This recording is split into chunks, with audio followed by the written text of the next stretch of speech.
మాటల కన్నా చేతలే గట్టిగా మాట్లాడతాయి.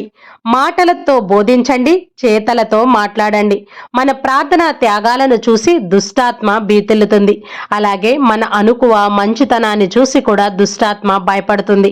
మరి ముఖ్యంగా మనం క్రీస్తు ప్రభుని గాఢంగా ప్రేమిస్తే దుష్టాత్మ బెబ్బేలెత్తిపోతుంది. మనం సిలువ గుర్తు వేసుకుంటే భయముతో పారిపోతుంది. మన దేహానికి ప్రాణం ఆత్మ, ఆత్మకు ప్రాణం దేవుడు.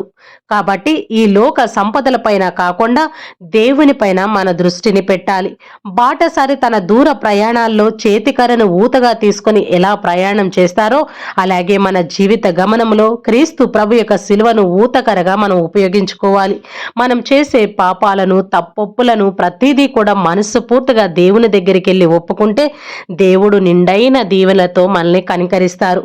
మనకున్నవన్నీ దేవునికి సమర్పిస్తే దేవునికున్నవన్నీ మనకి ఇస్తారు.